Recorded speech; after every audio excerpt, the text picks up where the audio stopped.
এই জুলাই ঘোষণায় আমরা প্রকাশ আশা করেছিলাম তার এই ঘোষণাপত্রে বাংলাদেশের প্রধান বিশেষ করে ফ্যাসিবাদ বিরোধী আন্দোলনের প্রধান পর্বগুলি উল্লেখিত হবে, কিন্তু দুর্ভাগ্যবশত তা হয়নি। বীরের হত্যার কথা আসেনি, শাপলা চত্বরে গণহত্যার কথা আসেনি, 18 সালে কোটাবিরোধী আন্দোলনের কথা আসেনি।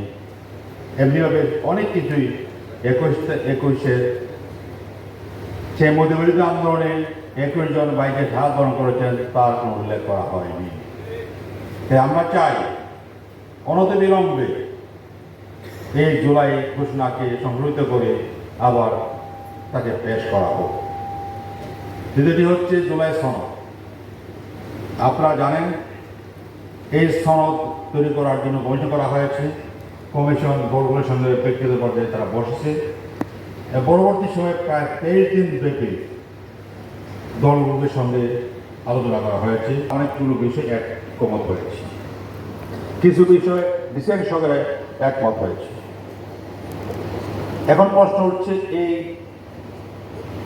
সনদ কিভাবে বাস্তবায়ন করা হবে। অত দুঃখের সঙ্গে বলতে হচ্ছে প্রধান উপদেষ্টা তার ঘোষণায় বলেছেন আগামীতে নির্বাচিত সরকার এসে তারা বাস্তবায়ন করবেন। আমরা এই আশ্বাসের বিশ্বাস রাখি না। এই দেশে 53 বছরে কোন সরকার তারা কথা রাখেনি, আগামী সরকার রাখবেন এই ভরসা আমরা পাই না, জনগণ পায় না। আমরা চাই নির্বাচন আগে এই সরকারের মাধ্যমে জুলাই সনদকে আইনি ভিত্তি প্রদান করতে হবে। আমাদের বিজ্ঞ প্রবন্ধকার শিশির মনির দুটো প্রস্তাবনা করেছেন। তার প্রবন্ধের শেষ পর্যায়ে তিনি বলেছেন, হয় রাষ্ট্রপতির মাধ্যমে প্রেসিডেন্সিয়াল ঘোষণার মাধ্যমে এটা বাস্তবায়নের উদ্যোগ নিতে হবে, আইনি ব্যবস্থা নিতে হবে, অথবা কোন ভোটের মাধ্যমে তাকে আইনি মর্যাদা প্রদান করতে হবে। আমি মনে করি এই মুহূর্তে গণআয়োজন করা নিয়ে আবার অনেক সমস্যা তৈরি হবে।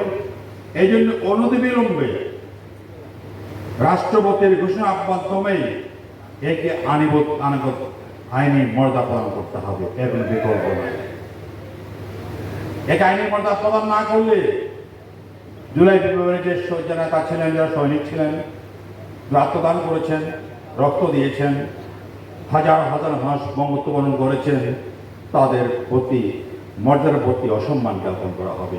তো তাই নয়, আমাদের জুলাই যোদ্ধারা যারা বেঁচে আছেন তাদেরকে সামনে হয়তো বা খোদা না করুন বলা যায় না, কোনো গভর্নমেন্ট এসে তাদের বিরুদ্ধে ব্যবস্থা নেওয়ার পদক্ষেপ নেবেন, যা হতে দিতে পারি না, জাতিটা চায় না। আমরা চাই অনতিবিলম্বে রাষ্ট্রপতি ঘোষণার মাধ্যমে একে কার্যকর করা হোক, আইনি ভিত্তি প্রদান করা হোক। আপনাদের সবাই ধন্যবাদ।